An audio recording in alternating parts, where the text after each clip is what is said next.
give my opinion. People are going through a really hard time right now, and I know that you don't feel like you're being listened to by the establishment. I came to GB News because it's the People's Channel, and I want the audience to have their say on the events of the day. We're dynamic. We do something different. Democracy shows that the wisdom of the nation is in its people. I get to travel to find out what the story is from a personal perspective. The British people aren't fools. We know when we're not being told the full story. We've got to work out how Britain moves forward from this. It's the best country in the world. The establishment had their chance. Now we're here to represent your views. Britain's watching. Britain's watching. Britain's watching. We're proud to be GB News. The People's Channel. Britain's news channel. I'm Jacob Rees-Mogg, the Member of Parliament for North East Somerset and a former government minister. For years, I've walked the corridors of power in both Westminster and the City of London. We need to have the arguments, the discussions on how we make it better. Crop failures, famine, war, suffering on a scale completely unimaginable. We are putting the cart before the horse. As Charles I said at the scaffold, he was the true defender of liberty. Yeah, I've completely derailed the conversation. Join me Monday to Thursday at 8 p.m. on GB News, Britain's news channel. So Dewbs Co, we tackle the issues of the day with real, robust debate, both sides of the fence, battling it out with me in the middle with my forthright opinions and views. And often really interesting things happen because you start with a position and then by the end of the debate you find actually, well, I might not have thought about that one. What we need in this country is 2 new political parties. You should maybe think about doing a 2024 calendar. I'm Michelle Dewberry and I'm keeping you company right through until 7 o'clock this evening. GB News, the People's Channel, Britain's watching. I'm Mark White. As GB News Home and Security Editor, I cover those key issues that are so important to you. Our authorities, our communities doing all they can to combat violent crime. With the public services under unbearable strain, why are we still failing to control our borders? Defence, the first priority of any government, has been continually hollowed out. Can we trust our politicians to protect the armed forces? Join me, Mark White, on GB News. Monday to Thursday, 9 p.m. till 11 p.m. Join me, Dan Wootton. I'll bring you the sharpest takes and hottest debates. Do you not believe in prison? I don't believe in prisons. I'm completely stunned. I guarantee you there'll be no spin, no bias, no censorship. I actually was personally quite offended by it. And no reason to go to bed. So I guess they've always been quite woke. That's Dan Wootton tonight on TV, radio and online. Monday to Thursday from 9 p.m. till 11 p.m. on GB News. The People's Channel, Britain's news channel. You've probably seen politicians interviewed 1,000 times, but we do it differently. We find out who they really are, we don't shout, we chat, and hopefully we bring a bit of light, not just heat. Did you know Kate Moss? Apparently.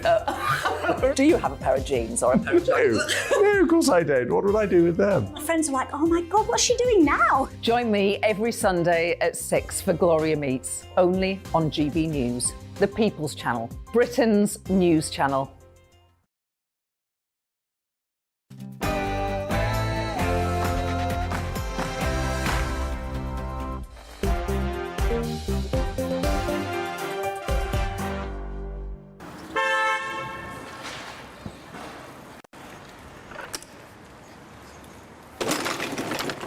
E-bikes, a menace to society. Look at them, discarded onto the pavements. That's what happens these days, isn't it? Have you fallen over one? The number of incidents on these things through the roof. Is it time that they are banned? Also tonight, the Bank of England. Is it time for them to stop raising interest rates? What good is it doing? Yes, inflation coming down, not though because of the interest rates. It is just causing pain to millions of people. And over in France, they have banned domestic flights if you can get a train to the destination. Some, including one of my panellists, saying that we should follow suit here in the UK. Give me a break. And in the NHS, the number of staff being assaulted is extremely high. My question to you is simple. If you assault an NHS worker, should you be banned from using the NHS? All of that to come and more. But first, let's get ourselves up to speed with tonight's latest headlines.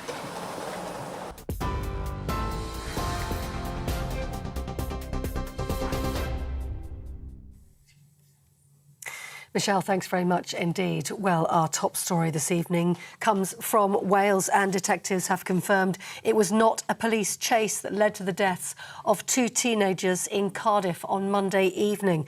CCTV footage has emerged appearing to show a police van following an e-bike by minutes before the fatal incident. But they said at a press conference earlier that at the time the van was a mile away when the crash happened. The deaths of 16-year-old Kyrie Sullivan and 15-year-old Harvey Evans sparked riots in the Ely area, which police have condemned as inexcusable. Hundreds of bunches of flowers have been left on the roadside by friends and family, and tonight there are plans for a candlelit vigil to be held to remember the 2 teenagers who died. Well, Deputy Chief Constable Rachel Bacon spoke at a news conference about an hour ago.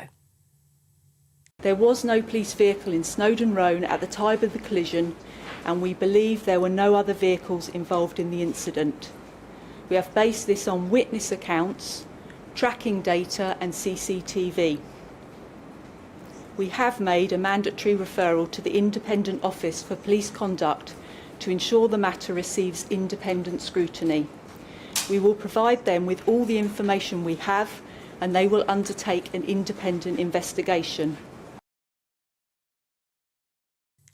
Rishi Sunak says the latest figures show the government is making progress on his promise to halve inflation. His comments come as new data showed inflation fell to 8.7% last month.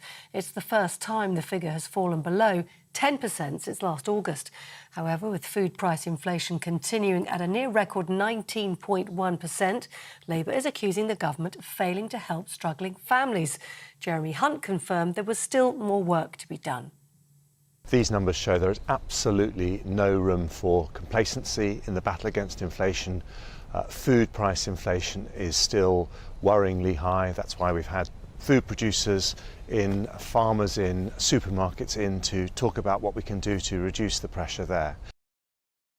And setting out Labour's economic policy plans whilst on a visit to Washington, D.C. The Shadow Chancellor Rachel Reeves said under successive Conservative governments, prosperity has turned to stagnation. Today's inflation numbers for the UK show inflation remaining stubbornly high, and the IMF's forecasts this week show that the UK is still expected to have the highest inflation in the G7 this year. Our economy no longer works for working people. Their contributions are no longer respected, their enterprise is no longer rewarded, and even their most ordinary of hopes seem like impossible dreams. Now, the Prime Minister has today confirmed Suella Braverman will not face a formal investigation over claims that she requested civil servants to arrange a private speed awareness course. In a letter to the Home Secretary, Rishi Sunak said he'd been told by his independent ethics advisor that her actions did not amount to a breach of the ministerial code. The Home Secretary's apologised for the distraction it caused to the government. And the Cabinet Office has denied handing information that Boris Johnson may have broken lockdown rules to police, saying the decision was made by civil servants. That comes after the former Prime Minister accused the Cabinet Office of making bizarre and unacceptable claims. Mr Johnson has been reported to both the Metropolitan and Thames Valley police forces over events at Chequers and Downing Street. He's denied breaking any rules. Meanwhile, a legal row has erupted between the Cabinet Office and the official COVID-19 inquiry over the release of Boris Johnson's WhatsApp messages and diaries. Chairwoman Baroness Hallett is rejecting decisions made by the Cabinet Office to redact some of the material. The messages include exchanges between Boris Johnson and senior government ministers, civil servants and their advisers during the pandemic.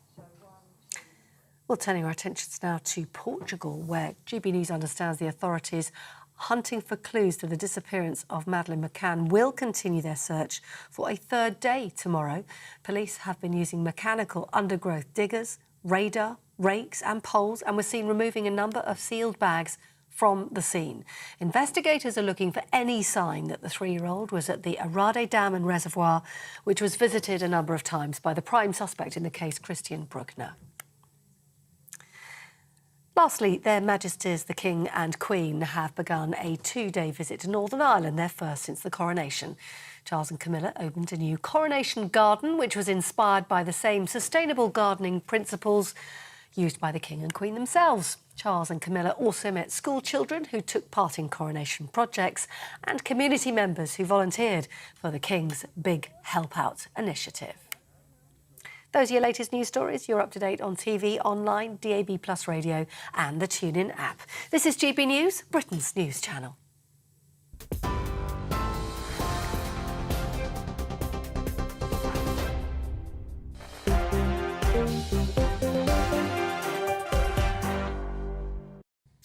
Thanks for that, Polly. I'm Michelle Dewberry with you till 7 o'clock tonight. Alongside me, Martin Dewbberry, the journalist and former Brexit Party MEP, and Laurie Laybourne, the policy researcher. It's about you at home as well, though, tonight. Get in touch with me all the usual ways. gbviews@gbnews.com is the email address, or you can tweet me at GBNews. Andy from Manchester said, Michelle, is there anything that you do not want to moan about? Is it possible for you to do a show without moaning? I've got two things to say to you, Andy. The first one is, actually, yes, I can. Look at this.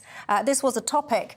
Mizzy, do you remember that pillock? I mean, look at him. He's just come out of court earlier today. He pled guilty to basically being a pillock, going into people's houses, running up to them, asking them if they want to dye and doing hair dye and all the rest of it. He got fined 365 quid and got a criminal behaviour order. I've got to say, I will have a little bit of a moan, actually, because, quite frankly, if I was in charge, I'd put him in prison to try and teach him a lesson and to try and deter other people from acting as pillocky as he did. Also, by the way, Andy, you didn't watch my show on Friday, did you? Because I put a clip up of dancing. That cheered me up. I didn't moan and whinge about that one, so you're obviously not paying attention enough, that's what I say. This whole Mizzy, I mean, the guy's an absolute... You know, he's just a pillock. I want to be nice about him, but I suffer. I don't know him, but his behaviour leads me to believe that he's just an idiot. What do you make? Well, first of all, he'll have to get a real job now, won't he? Yes. And secondly, the thing that annoys me about people like him is they always pick on sort of middle-class people that won't fight back. Go and do that in Nottingham. He'd get a damn sight more than 365 quid. He'd be having prison food. I was He'd be having saying, hospital food. Do you remember that West Ham fan? What was his name? Big Nosy. I was saying, you know, what I would pay money to see him. Never mind wandering 100%. into some posh townhouse in a nice suburb in London. I'd pay money for him to go to Big Nosy's house. So I would. Not suggesting that Nosy, he might live in a big townhouse. Just wherever he lives, quite frankly, I'd pay for him to go in there. Laurie, anyway, do you think that was good news, that fan today? Yeah, I mean, as you said, if you behave like a pillock, you should be treated like a pillock. And I hope for all the kids out there, you know, stay off TikTok, don't burst into people's homes. Good. Moral of the story. Moral of the story is get a life, quite frankly. Don't operate in ways for clicks and likes from complete and utter randoms on social media. That's what I say. Anyway, the opening of my show, I did go out and about. Did you see that? On the e-bike. Richard says, Michelle, you chucked that e-bike to the floor. I was brought up to respect items. Yes, so was I, Richard, but I was proving a point because I don't know about where you live, but I don't seem to be able to get into my workplace without almost tripping over one of those things. People do hire them from pretty much everywhere, and they just chuck them on the floor. So I was just demonstrating. And by the way, I broke my shoe as well doing that for you guys. So I took one for the team there, so I did. Anyway, quite a serious topic, Martin, this, because, you know, the number of deaths on e-scooters and e-bikes, that is on the rise. Not just deaths, injuries as well. There's this whole conversation now about whether or not these things should be banned. And if you don't have them yet in your town or city, I suspect that they will be making their way soon because it's not a London thing. Yeah. They're in lots of cities already over the UK and growing. Thoughts? Yeah, you get these in Nottingham, where I'm from, and they are a menace. First of all, they're very easy to basically bump start. Where I live in South East London, I watch school kids every single day. All you do is lift the back wheel up and slam them down, and they go without tapping in.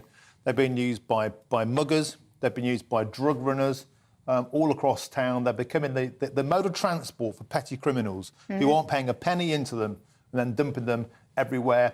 We saw in Cardiff those two lads tearing away on one of these things, and inevitably it's going to lead to high-speed pursuits and carnage. But more than that, they've become a source of obstruction across pavement, and like I said, they're being used by petty criminals. So you'd ban them outright? Well, you can't ban them outright, but what I would do is stop the hack, so you have to legitimately pay. Why should people who legitimately want to use an e-bike to get between their home and a train station be penalised by these people who know how to hack it? It'd be like your Mrs.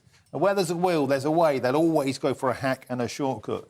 But I think they are a menace, and they're very easy to de-restrict if you buy one privately. You see these things going faster than a car down a bus lane. They go faster than buses, 50 miles an hour with potholes. People are on a death wish. They are. My kid nearly got hit by one of the e-bikes the other day, and I thought, God, if that had have hit him, you know, they are so fast, they're so bulky, so heavy. I dread to think what would have happened to my little kid. Luckily, I managed to save the day. I got him out of the way. Anyway, what do you reckon, ban or not? No, I think the regulation is behind the technology here. It's speeding away, literally and figuratively. We haven't got the types of rules that would mean that you get penalised for some of those behaviours. We haven't got the kind of standards you would have to apply if you were driving another form of transport. We were talking about sort of conventional scooters and mopeds earlier on, weren't we? And you have to have a certain set of standards, you have to be a certain age, you have to wear a helmet, you have to on and on and on. Yeah. And insurance, road tax, you know, so you can be traced. Yeah, and exactly. And so in general, I'm keen for a whole variety of different transport options, and I hope there is a world in which we can have more speed-limited scooters where there's ways that they can be traced and there's more regulation on it. I got in a black cab the other day, and my driver, when I got in, he was fuming. You know, when you can see there's an atmosphere, and I was like, "Are you all right?" He said, "No, I'm not all right." And I said, "Oh, wow, what's going on?" He said, "Some kid on an electric scooter thing had scratched all the side of his cab." Anyway, he was quite, you know, he wasn't happy, this fella, to put it mildly. He'd been looking for this kid, and he said to me, "Even now, while I'm driving, I'm looking for him." I said, "Well, what are you going to do if you catch him?" He went, "You don't want to know, love." And he said, "Because," he said, "the problem is his car will now be taken off the road because of licensing." He was saying, "My car now will have to go into a garage. It'll have to be banged out, resprayed, whatever the technical term is, I don't know. So he will lose wages." And me and him was talking about the fact that actually, because it's not just e-scooters, it's not just these e-bikes. Cyclists, for example, I know you might get upset with me this, but no one has insurance. No. So you can bang into people, you can scratch things, you can do whatever, and there is just no recourse, there is no comeback. I think part of the problem with this is that policymakers have been blindsided by the eco movement. So legislation doesn't apply to these e-scooters or e-bikes because, hey, it's friendly for the environment. No, but I'm on about actually just a normal cycle. I understand that. Why can you go on a road? And by the way, people will say, well, you don't even pay any form of road tax or anything to be a cyclist, and I agree with that, actually. But you don't have insurance, there's nothing. No, and so we have a two-tiered system where the motorist is being hemmed into less and less space and being charged more, being fined more, things like ultra-low emission zones, clean air zones coming across the country, and then getting speed limits, 20 miles an hour in London. That will go nationwide as well, because they want to fine you more and more. None of these rules apply to scooters or e-bikes or cyclists who can whack into you at their mercy, and you can't do anything about it. I would like to see cyclists insured the same as car drivers. Yeah, that's Why what not? I'm saying. That is exactly the point that I am making. How can you have a cycle? Like, when I say cycle, I just mean a normal bicycle. How can you have one, create accidents, injuries in cases, and not have any recourse? But let me just go back to e-scooters and e-bikes, though. There's another dimension to this, which is the companies that roll them out. So let me make the distinction between you going and buying one for yourself and having your own private one, and then the companies that are chucking them out on the streets for them people to pick up with the app or get bump started and so on. The companies that are behind that, their business model is to flood those streets, and they don't care if that thing ends up being used for nefarious purposes or chucked in a canal or something, which is a common thing.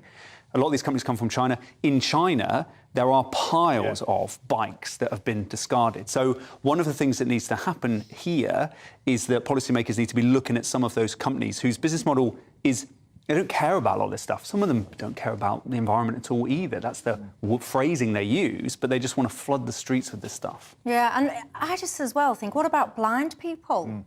Because you're going about your business, you might know your route from A to B, I don't know, your house to your work or whatever, where it is you're going. So you're walking from A to B, and then all of a sudden you've just got this massive, unexpected obstacle, this bike that's just chucked in front of you. I wonder, that must make it getting around really tricky. Mike says, no, Michelle, you shouldn't be trying to ban all of these kind of e-things. It's cars you should be banning. It's them which are causing the accidents. Well, I tell you, actually, careful what you wish for, because at this rate, we've just been talking about 20 miles an hour speed limits. In Wales, they were tinkering, talking about 10 miles an hour speed limits. Later on in this programme, we'll be talking about potentially banning domestic flights, which is what they're doing in France. Some people saying they should do that here. So actually, it wouldn't surprise me at some point down the line. 0 miles an hour.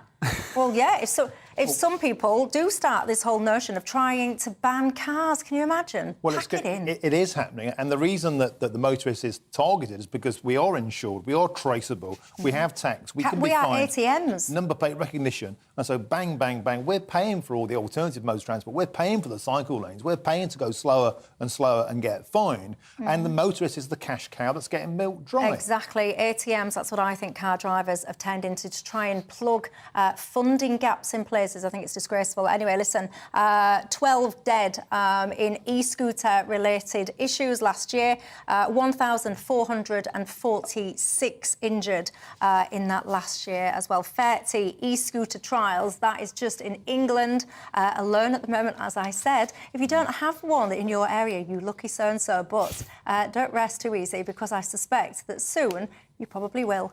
In a couple of minutes, I want to talk to you about interest rates. The Bank of England, I think they are doing a woeful job right now. One job, keep inflation at 2%. I mean, come on now. They are failing. Is it time for them to stop hiking interest rates? You tell me.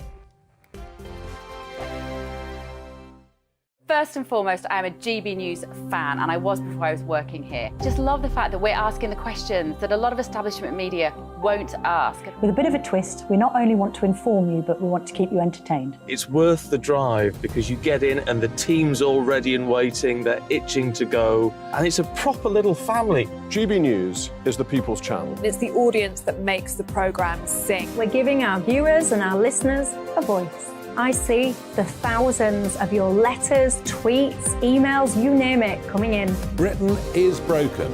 How on earth did we get into this mess? But more importantly, how do we get out of it? The establishment had their chance. Now we're here to represent you. It's time for something different.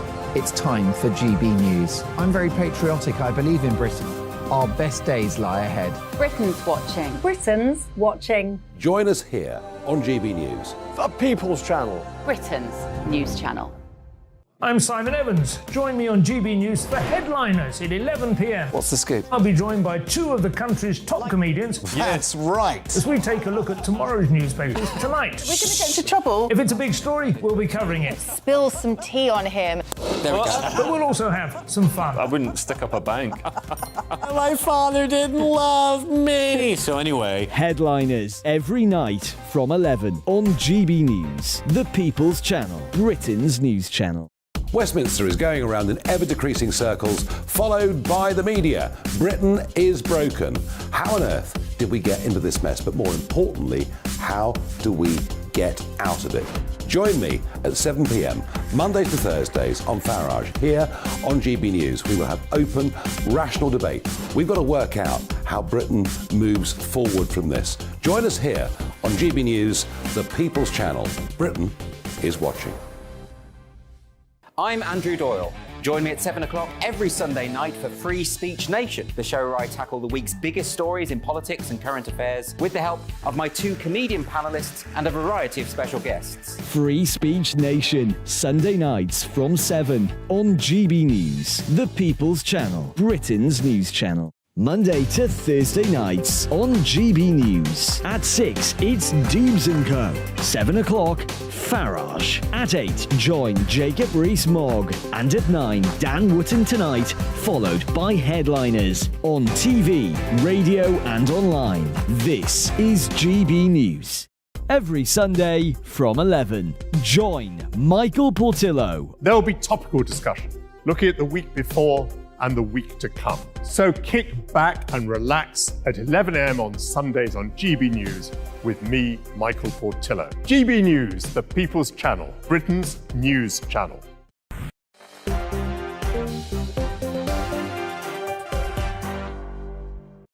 Hello there, I'm Michelle Dewberry with you till 7 alongside me, Martin Daubney, the journalist, and the former Brexit Party MEP, and Laurie Laybourne, the policy researcher. Someone on Twitter has just said, Michelle, I was laughing at your open piece of the show. That poor woman in the background with her kid was like, uh-oh, mad woman alert. Did I look like a mad woman? No. So no, I did break my shoe, though, as I've said, whinging about that. I'll never stop. Kev, I was asking, one of the things I want to debate a bit later on in the programme is, if you assault an NHS worker, should you be banned from using the NHS? Kev says, well, my wife has got dementia. She's been in a nursing home for years. Are you suggesting that if she lashes out, she should be denied care because of something she cannot help? That'll be an interesting debate a little bit later on in the programme. Do not go anywhere. But for now, the inflation figures, did you see them out today? Good news, they did drop, but they are still a massive 8.7%.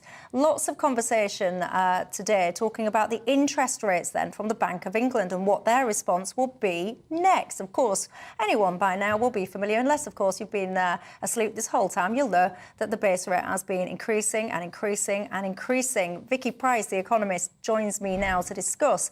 Good evening to you, Vicky. Do you think that the Bank of England will raise the base rates again?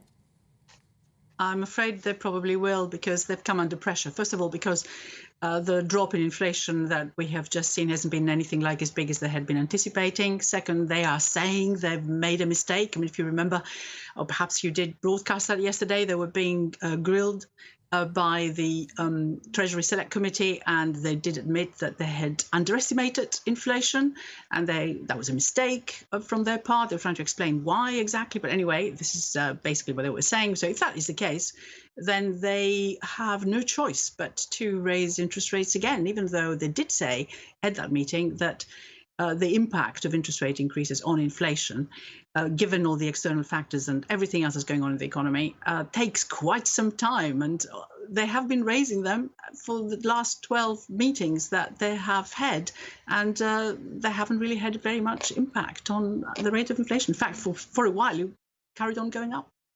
Well, this is, I mean, you are indeed an economist, so help people understand this, because this isn't inflation, as I understand it, that's driven purely by people having so much money slushing around that they are recklessly purchasing anything they can get their mitts on. It's more about restrictions in supply chains, etc., which has driven up the prices. So why are people getting hammered even further by a measure which, quite frankly, seems deeply ineffective? Well, what the Bank of England will tell you is that the way that they're going about trying to control inflation is by raising interest rates, which makes it more expensive for you to borrow, whether you're a household or whether you're a business, and therefore you demand less. So that basically means they want to see growth slow down. And that makes sense. That's how you bring inflation down, except it is painful, just like you're suggesting. And it takes quite some time for that to be delivered through the economy. And in the meantime, of course, as we know, a lot of the pressures have been external: energy prices, food prices. However, there are some positive things perhaps you can look at for the future, which would suggest that perhaps some things will come their way in any case. So in other words, we will see further improvement in the rate of inflation, because the high energy prices that we saw last year are not happening now. They've come down very significantly, hence why the inflation rate has come down. Food prices, which are going up now in the shops, 19.1% year on year. And for some people, of course, who buy particular things, more than that.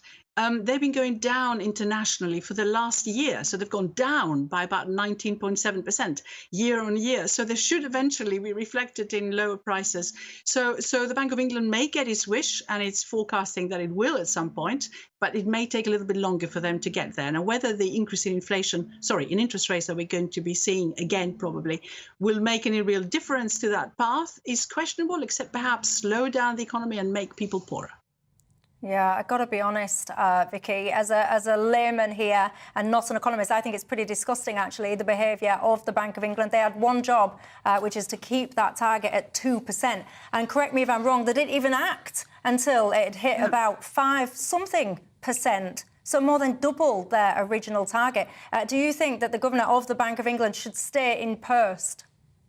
Well, it's interesting, because although we have agreed about the impact of high inflation and what interest rates would do, I disagree about whether you want to blame the Bank of England for that. So the answer to your question is he should stay, because all central banks believed before the Russia's invasion of the Ukraine that we were going to to sort out the supply chain issues, because that was caused by COVID. Coming out of COVID, of course, meant that there was huge demand, and the manufacturers couldn't cope, and all the producers of commodities couldn't cope. So, we had to pay a lot for transport.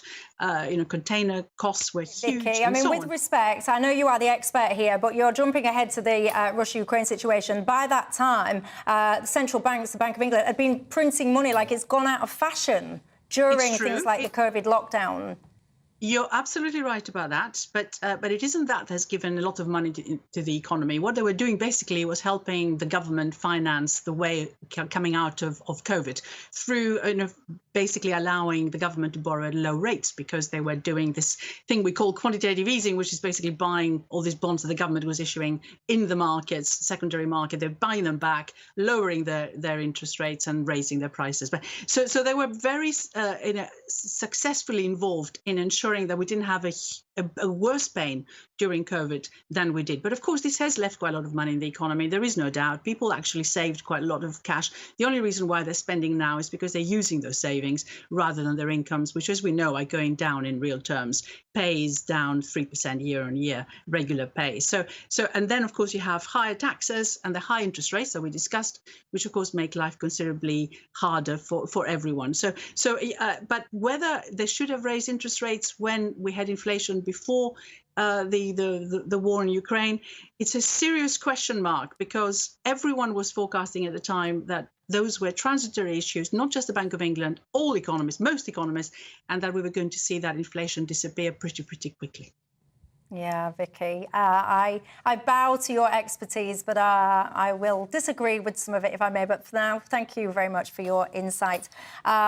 Just as a non-economist, I'm pretty sick and tired, actually, of experts in this country making pretty poor decisions. Yep. And it's your every man on the street, the people now that sit there, Martin, and they are frightened. They might be coming out of their fixed mortgage deals. They can see what's happening with base rates, see what's happening with mortgage rates. The flip side of it, you've got people renting, with landlords shoving up their rent to cover their costs.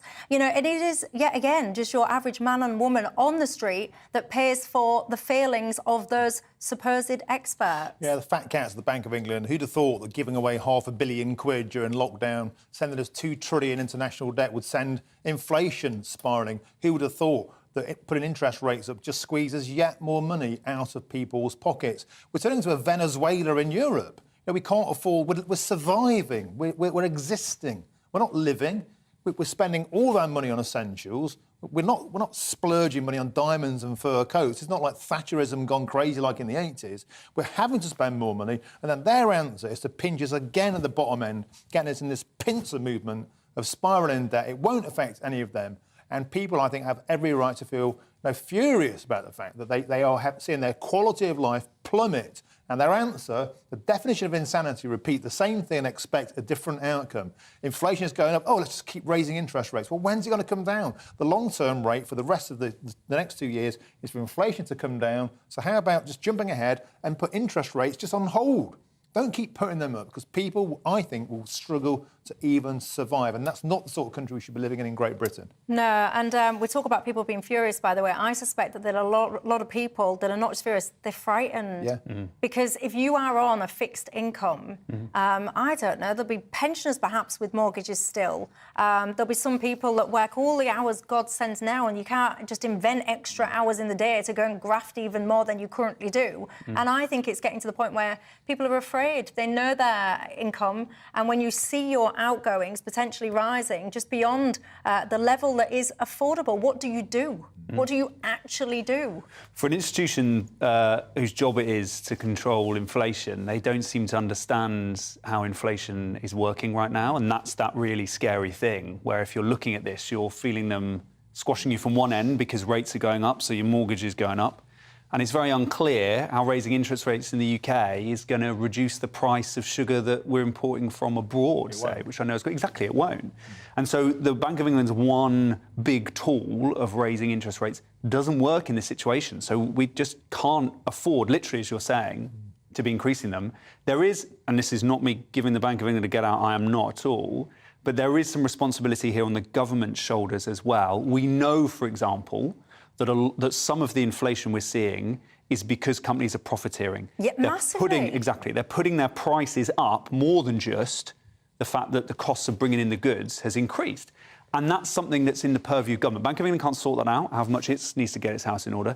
That's something that government needs to act on as well, and it's not. I know Andy from Manchester won't be happy with me because he told me to stop moaning, but this is one of the things that I do moan about. I think there are so many organisations out there that are blatantly profiteering. Don't even get me started, right, about the price of the hash brown that I get on a Sunday morning and what has happened to that, because I look at it and I just think, what are you doing? It is not possible that your supply chain has increased that much. I'm going to just boycott my hash brown, I think. And also, when it comes to the financial institutions like the banks, very, very, very quick indeed to hike your mortgage up. Within seconds, it feels like, of the decision, the base rate up goes your mortgage.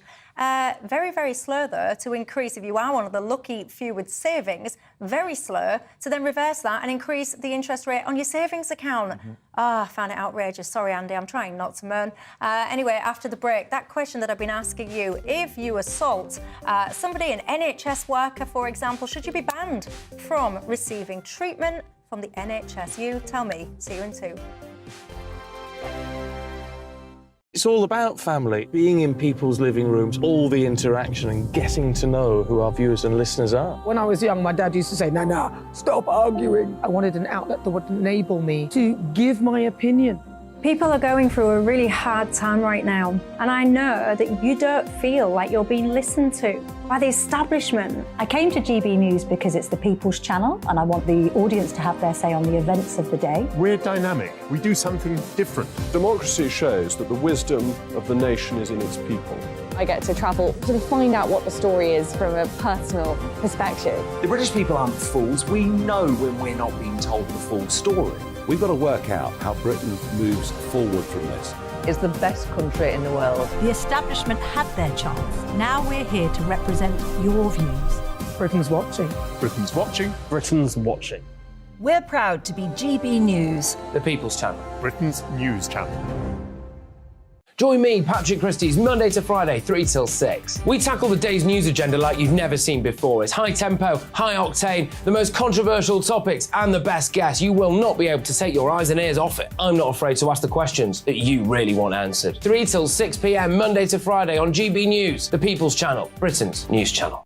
Join us every night on GB News at 11 p.m. for Headliners, which is 3 top comedians going through the next day's news stories, which is exactly what you need, because when the establishment has gone crazy, you need some craziness to make sense of it. So join us 11 p.m. every night on GB News, the People's Channel, Britain's news channel.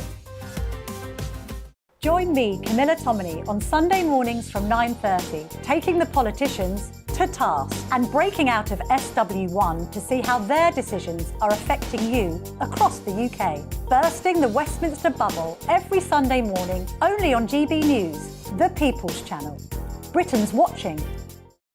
I'm Jacob Rees-Mogg, the Member of Parliament for North East Somerset and a former government minister. For years, I've walked the corridors of power in both Westminster and the City of London. We need to have the arguments, the discussions on how we make it better. Crop failures, famine, war, suffering on a scale completely unimaginable. We are putting the cart before the horse. As Charles I said at the scaffold, he was the true defender of liberty. Yeah, I've completely derailed the conversation. Join me Monday to Thursday at 8 p.m. on GB News, Britain's news channel. So Dewbs Co, we tackle the issues of the day with real robust debate, both sides of the fence, battling it out with me in the middle with my forthright opinions and views. And often really interesting things happen because you start with a position and then by the end of the debate you find actually, I might not have thought about that one. What we need in this country is 2 new political parties. You should maybe think about doing a 2024 calendar. I'm Michelle Dewberry and I'm keeping you company right through until 7 o'clock this evening. GB News, the People's Channel, Britain's watching.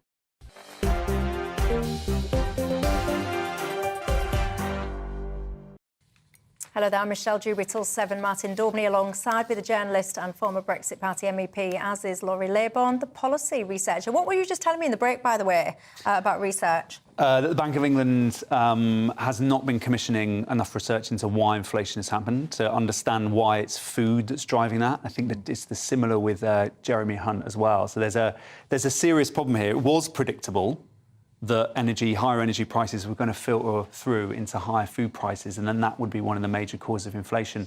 So we've got a situation here where a lot of mainstream economics is not on the game. It's not understanding the way in which inflation is damaging us. But I think so much stuff was predictable. I mean, you do not need to be an economic expert to understand that if you, for example, close down the world in some cases, pretty much like every single country pretty much was locking down. You don't need to be an expert to figure out that's going to have some monumental consequences financially and health-wise and everything. But to me, I think, well, you can't be thick. You must know that yourself. So what, are you just being woeful? What is it? Economics is particularly prone to being captured by certain groupthink and ideology. And a lot of economists trained, developed, had ideas in a very stable period. It's no longer that stable and it's getting in the way. Well, I'll tell you what is going to get captured, my time. If I don't move on, I can tell you it flies when you're having fun. The NHS is something that I want to talk about for a few reasons, really. I came across a report from Glasgow earlier on. It says that every day in the city, 10 incidents of violence are taking place against NHS staff. Quite frankly, I was surprised it was that low. My mum and sister, NHS nurses, some of the times they tell me their stories about what's happened to them and or their colleagues.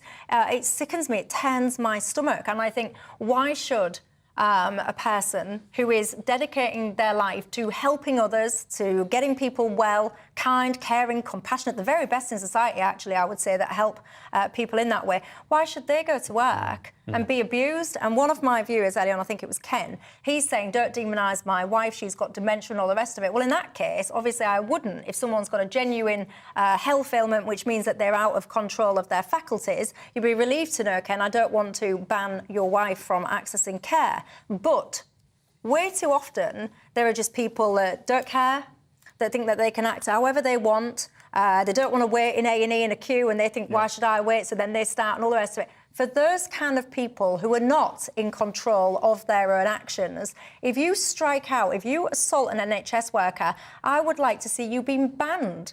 You can't access the NHS. Yes, you can get health care, because you can go private, you can pay for it.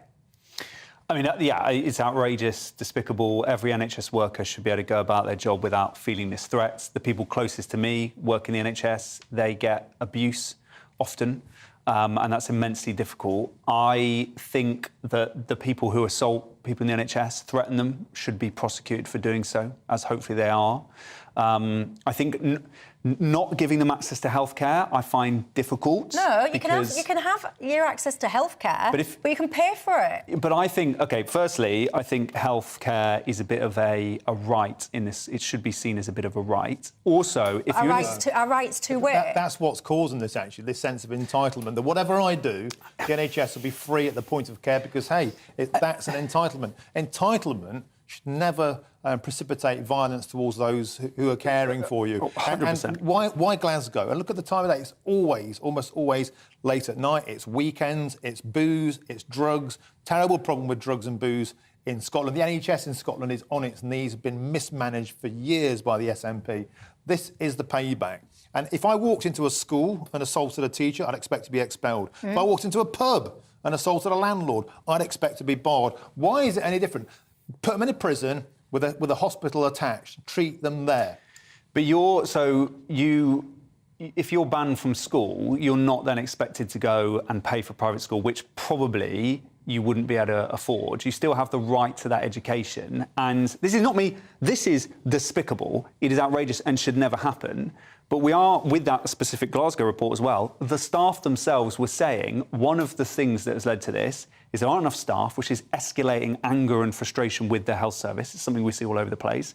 There aren't enough security resources in the hospitals themselves because of massive underinvestment, and the critical incident reporting system, which exists for all NHS staff, it's lost confidence. Isn't this so typical of the NHS? So blame the government, blame the system, blame the lack of funding, blame the Tories, blame. But what about the person? Take responsibility for your actions. Don't smack a nurse. Now you're talking what some would say, personal responsibility. I'm surprised that two words even exist now collectively in a dictionary, because those two words now seem to have just been long forgotten for way too many people. Yeah, and I think there is this national sense of entitlement that the NHS, our NHS, is a preordained birthright, and we can abuse it and take the mickey however we like, including the staff. That is completely wrong.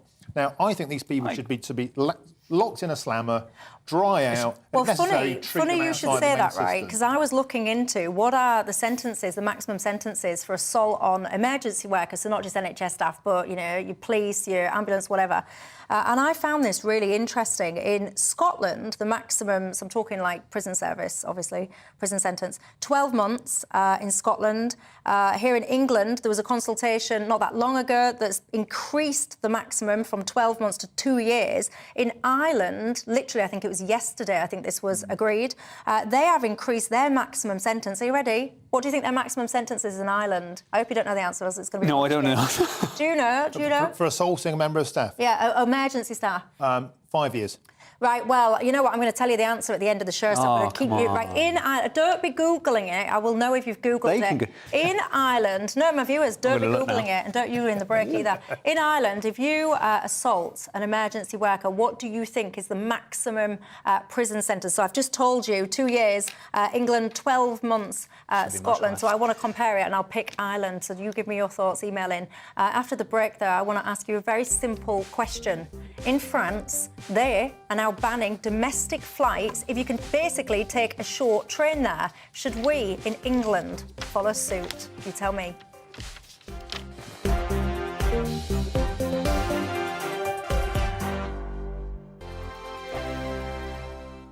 I joined GB News because I was sick and tired of not hearing my views being represented, not just mine, but so many people that I knew and spoke to. I just couldn't get my voice out there. I couldn't say anything. I couldn't do anything. Whatever the narrative was, I kind of had to follow it. GB News is there to provide a voice for those who have been ignored by the establishment media. We think different things, we've got a different style. GB News is here to be optimistic and positive about the future. It's real kind of dynamic and flowing, with the audience very much at the heart of it, like a big family. Here at GB News, we talk about the things that matter to you. Hearing the voices from right across our towns and cities, especially our towns. All sides of the argument represented with a heavy dose of opinion. We're on a mission here to make a difference. And the GB News family really is here for you, and whatever time of day you can watch or listen. Britain's watching. Britain's watching. We're proud to be GB News. The People's Channel. Britain's news channel. I'm Mark White. As GB News Home and Security Editor, I cover those key issues that are so important to you. Our authorities, our communities doing all they can to combat violent crime. With the public services under unbearable strain, why are we still failing to control our borders? Defence, the first priority of any government, has been continually hollowed out. Can we trust our politicians to protect the armed forces? Join me, Mark White, on GB News. Monday to Thursday, 9 p.m. till 11 p.m. Join me, Dan Wootton. I'll bring you the sharpest takes and hottest debates. Do you not believe in prison? I don't believe in prison. I'm completely stunned. I guarantee you there'll be no spin, no bias, no censorship. I actually was personally quite offended by it. And no reason to go to bed. So I guess they've always been quite woke. That's Dan Wootton tonight on TV, radio and online. Monday to Thursday from 9 p.m. till 11 p.m. on GB News. The People's Channel, Britain's news channel. You've probably seen politicians interviewed 1,000 times, but we do it differently. We find out who they really are, we don't shout, we chat, and hopefully we bring a bit of light, not just heat. Did you know Kate Moss? Apparently. Do you have a pair of jeans or a pair of jeans? No, of course I don't. What would I do with them? My friends are like, oh my God, what's she doing now? Join me every Sunday at 6 for Gloria Meets, only on GB News, the People's Channel, Britain's news channel. Start the day with GB News. We catch up on all the big stories you didn't hear the night before. And take a look at what the world's talking about this morning. That's right, Monday to Thursdays from 6 o'clock. It's Breakfast with Eamon and Isabel. Straight after breakfast, join us, Bev Turner and Andrew Pearce. We're going to take you through till noon. We'll be tackling the big topics of the day, including the things that the other channels just won't talk about. If it's happening here. Wake up to mornings on GB News. The People's Channel. Britain's news channel.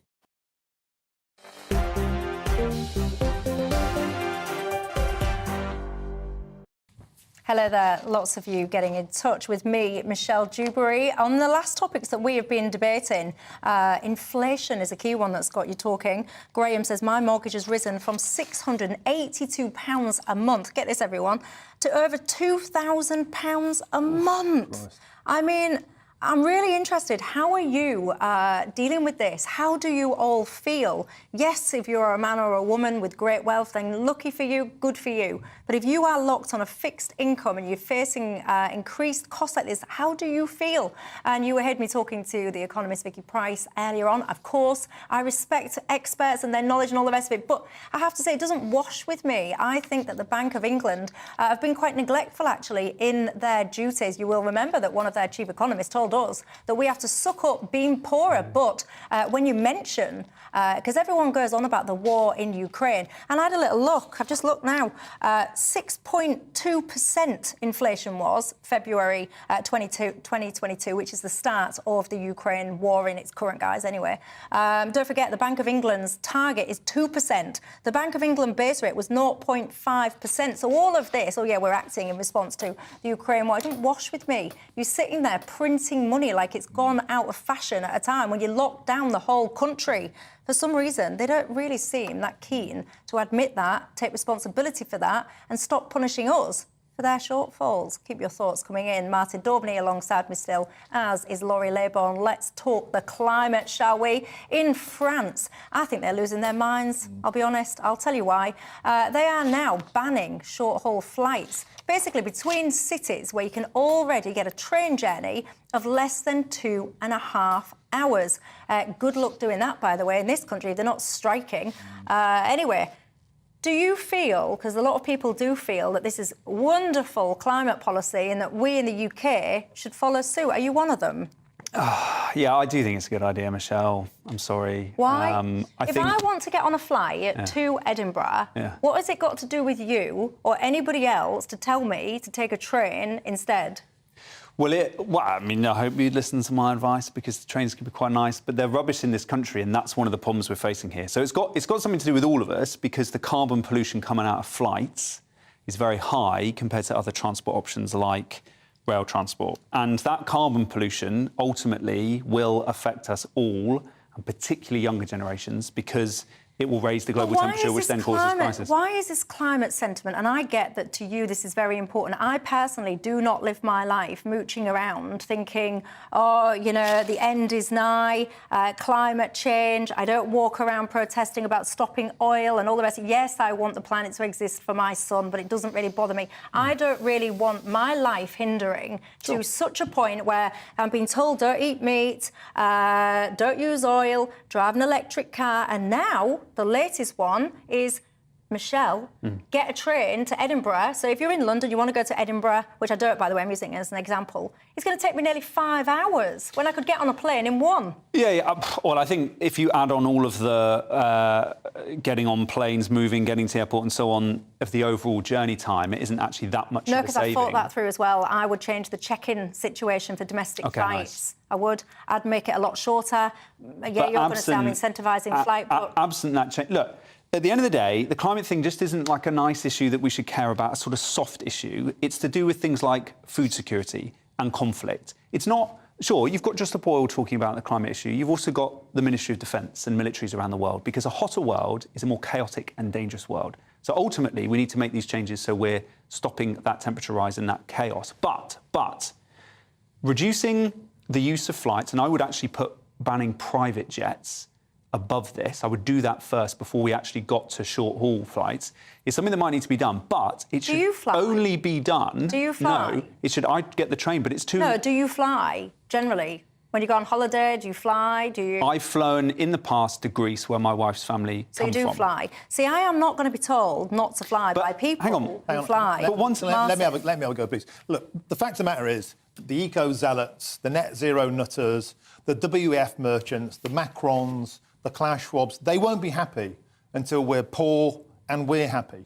This isn't about the climate. This is about controlling the population. It's about taxing us to death. We're in a cost of living crisis, and the poorest people will be forced onto rattly trains that are packed and full of people. The service will go up in price because supply and demand. Guess what happens? The same people who can't work out that inflation will go up, can't work out train fares will go through the roof. And guess what?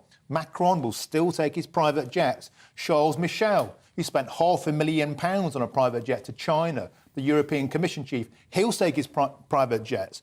Ursula von der Leyen, who flies 50 kilometres in a private jet. They will carry on with their privileged lives, and the poor will get poorer and be forced onto worse and worse transport, and will be taxed on the roads, will be taxed. We'll go back to the 1970s where international air flight becomes the sole preserve of the wealthiest, and the rest of us can rot and stay in Britain and be happy being crammed onto caravan sites. We're going back on time. This is the class war. It's a taxation vehicle dressed as salvation. I do need to come in here in defence of the caravan, everybody. As you all know, I had a wonderful time in Skeggy the other day in a caravan. Listen, what is that body? Is it the IPCC? Yeah. Is that the right one? The UN science body. So correct me if I'm wrong, but I thought the other day a bit of research came out that showed that I think it was, I don't know why I'm so particular in my specific number, because this is off the top of my head, but I thought what it was saying was that in 42% of the scenarios that the IPCC had been modelling in terms of climate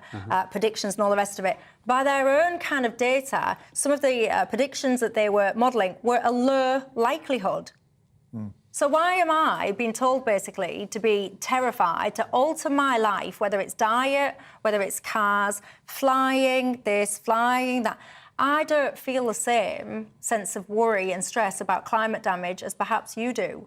So once you change your life and you can come to me and say, I do absolutely everything possible, I lobby China, for example, and tell them to sort their own emissions out, etc.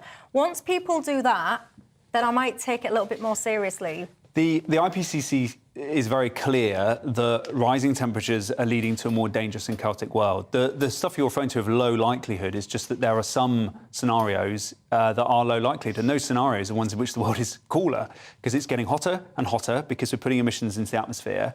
I agree that we should be in a situation where the most privileged people, who also, by the way, are the ones that use the most carbon, are the ones who have to deal with that situation first. It is Macron, it is the private jet users who would be the ones... They'll buy their way out of it. They'll spend around it. They'll still drive their McLarens. They'll still take their private jets because they can afford the taxation. Then we need to do more about that, and some of that taxation, getting higher and higher, needs to be put back into making sure that we do have good public transport options, like a good railway system. When is that going to happen? Well, because it should... trains are barely functioning. They're being nationalised, a Trans-Pennine Way. Talk about nationalising the whole network. Where's all this money going? It's going into politicians' pockets. Well, and to the private companies who own the railways in the UK. Some of those private companies are then owned by the public railway networks in Europe. It's ridiculous that we have private ownership of private running of the trains in the UK. That should change. So how does narrowing the window of the transport options to people help? Well, these domestic flights... I'll tell you how it helps, because it makes people feel powerful. It makes people... So you see all these international summits, you see all of these jets lined up on the runway where all these guys sit there, they sit there pontificating, what can we tell the plebs today? What can we tell the plebs today? They all got carried away with the power trip that they found themselves receiving during COVID. They must sit there and not even believe in their own eyes. Look at what we managed to control people to get them to do. Things that they probably never would have imagined that we would have done, they did. So actually, for me, a lot of this is about control. It doesn't wash with me. Sort your own houses out, get yourselves in order. And I'll never forget, by the way, when Keir Starmer was asked a quickfire question, Davos or Westminster, he chose Davos. That, to me, speaks volumes. By the way, did you get my question right? In Ireland, maximum sentence for assaulting an emergency worker was 7 years. Get what they've done. Increased it to 12 years. Good. Well done, Ireland. That is something I can get on board with for now. Gents, that is all I've got time for. Thank you very much for your company, for the debate. Thank you as well to you guys at home. Have a fantastic evening. Do not go anywhere. If you're going out, put us on the radio. Nigel Farage is up next, and I will see you tomorrow. Good evening, I'm Alex Deakin. This is your latest weather update from the Met Office for GB News. The outlook for the next several days, even into next week, is for the dry and fine weather to continue. Some chilly nights ahead, thanks to high pressure, which has been gradually building in from the west and will control our weather for the next several days. The isobars pretty well spaced, which means the winds are light, which will allow things to turn a little chilly overnight where we've got clear skies. The sky's clearing now from Northern Ireland. It has been quite a cloudy day here, and the cloud increasing down the eastern side of England through the night, perhaps turning a little misty, especially around some coasts. Where it stays cloudy, temperatures will hold up, maybe in double figures, but clearer skies will see temperatures down to single figures. Sheltered Scottish glens maybe down to 2 or 3. So a bit of a chilly start here, but a sunny day generally, and a brighter day for Northern Ireland and southwest Scotland. Central and eastern parts of England probably starting pretty grey as well. A lot of cloud here, but cloud and mist tending to disappear. Some cloud will bubble up through the day for Wales, southwest England. There is the small chance of a shower or two over southern Scotland, northern England, but the vast majority just staying dry. A bit breezy across the Northern Isles. Temperatures here only 11 or 12, but elsewhere high teens, low 20s, maybe just a degree or so down, so a little cooler than today. Another fine night to come on Thursday night, and another fine day by and large on Friday. The main exception on Friday, we will see thickening cloud bringing some patchy rain to initially the Western Isles on Friday morning, then perhaps some spots